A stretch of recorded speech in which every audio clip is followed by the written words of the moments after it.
10 টাকার Coca-Cola biscuit দিয়ে বাসায় চাইলেই বানিয়ে ফেলতে পারবেন চকলেট কেক। যখনই ইচ্ছে করবে তখনই বানিয়ে নিতে পারবেন। এত মজাদার হয় এই কেকটা, আপনি না খেলে বুঝতেই পারবেন না। অনেক বেশি সফট এবং ইয়ামি হয়। তো চলেন চলে যাই রেসিপিতে। মাত্র 70 টাকা খরচ করে আমি কিভাবে এত মজাদার একটা চকলেট কেক রেডি করে ফেললাম সেটাই আপনাদের কাছে শেয়ার করবো আজকে। তো বেশি কথা না বলে ভিডিও স্টার্ট করা যাক। ফার্স্টে আমি এখানে বিস্কিটগুলোকে ক্রিম থেকে আলাদা করে নিয়ে নিয়েছি। একটা বাটিতে ক্রিমগুলো আলাদা রেখে দিয়েছি আর একটা বাটিতে বিস্কিটগুলো আলাদা করে নিয়ে নিয়েছি।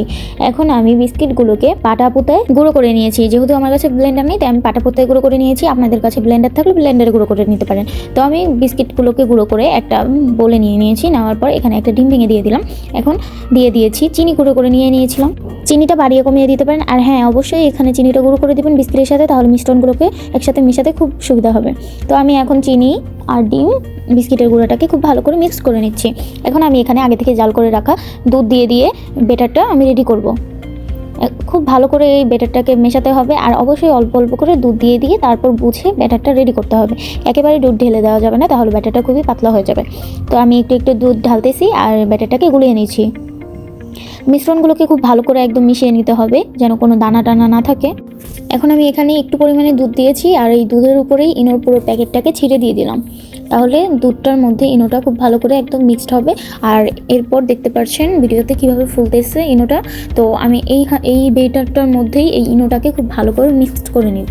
এখন আমি এর ভিতর দিয়ে দিব 2 টেবিল চামচের মতো রান্নার তেল দিয়ে খুব ভালো করে মিক্স করে নিব। এরপর আমার পুরো ব্যাটারটা কেকের জন্য রেডি হয়ে যাবে পারফেক্টভাবে।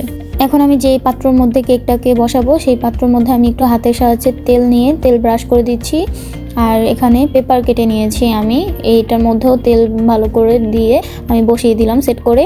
তাতে করে কেকটা আমার খুব ভালোভাবে উঠে যাবে, একদম নিচে পোড়া লাগার কোনো সম্ভাবনা থাকবে না।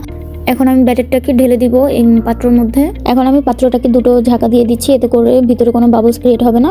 আর আমি চুলাতে আগে থেকে 10 মিনিটের মতো পাতিলাটাকে প্রিহিট করে নিয়েছিলাম। এখন আমি এর ভেতরে আমার কেকটাকে বসিয়ে দিচ্ছি। ঢাকনা দিয়ে 20 মিনিট রেখে দিব। আমি আগে থেকে সাইডে করে একটু বিস্কুটের গুঁড়ো রেখেছিলাম কেকটাকে ডেকোরেশন করার জন্য। তো এর ভিতরে আমি দুধ ঢেলে দিয়েছি। এখন আমি এটাকে রুটির গায়ের মতো একটা শক্ত ডো করে বানিয়ে নিব। এই তো আমার ডোটা একদম রেডি হয়ে গেছে। এখন আমি এখানে আপনাদের ইচ্ছা মতো ডেকোরেশন করতে পারেন, আমি আমার মতো করে নিচ্ছি। চাইলে আমারটাও ফলো করতে পারেন।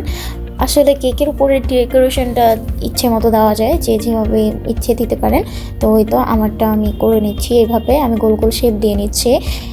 আমি এখানে গোলাপ তৈরি করব 3টে। তো আমি গোলাপের পাপড়ির জন্য এইভাবে 5টা এক সিরিয়ালে রেখেছি। কিভাবে সাজিয়েছি ভিডিওতে হয়তো বা দেখে বোঝাই যাচ্ছে, আসলে এটা বলে বোঝানো সম্ভব না। তো এই তো আমি এটাকে রোল করে নিয়েছি।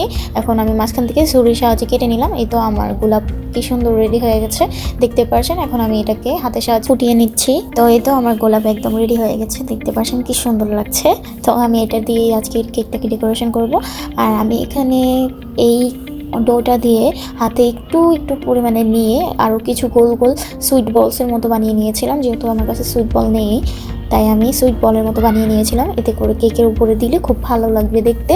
এখন আমি এই গোলাপগুলোকে ডিপে রেখে দেবো সেট হওয়ার জন্য। একটা কাঠির সাহায্যে আমি এখন চেক করবো কেকটা ভিতর পর্যন্ত হয়েছে কিনা সঠিকভাবে। তো আমার কাঠিটা একদম ক্লিয়ার বের হয়েছে।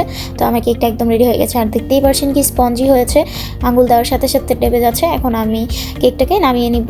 আর এইখানে সাইডে আমি এখন একটা প্যানে নিয়ে নিয়েছি একটু পরিমাণের দুধ আর ডেরি মিল্ক ভেঙে দিয়ে দিলাম।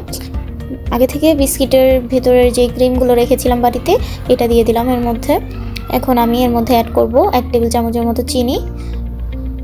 আর আমি এটা রেডি করছি কেকের উপরে দেওয়ার জন্য। এটা হচ্ছে চকলেট গানাশ রেডি করছি। তো আমার চকলেট গানাশটা একদম রেডি হয়ে গেছে, দেখতে পাচ্ছেন। তো আমি এখন এটাকেও নামিয়ে নিব।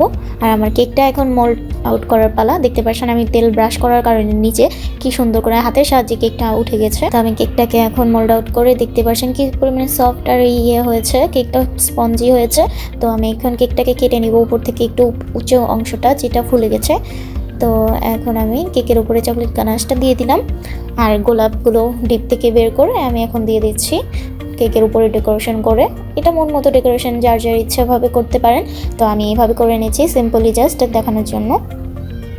এখন আমি বলেছিলাম না সুইট বলের বদলে আমি এই ডোটা দিয়েই কিছু বল বানিয়েছিলাম, এই বলগুলো এর উপর দিয়ে দিচ্ছি।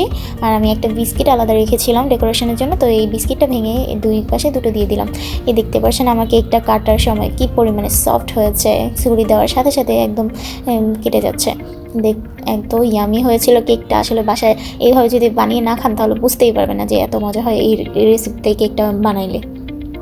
তো আজকের মতো আমি এখানেই বিদায় নিচ্ছি। দেখা হবে নতুন কোনো রেসিপির সাথে। সেই পর্যন্ত সবাই ভালো থাকবেন, সুস্থ থাকবেন।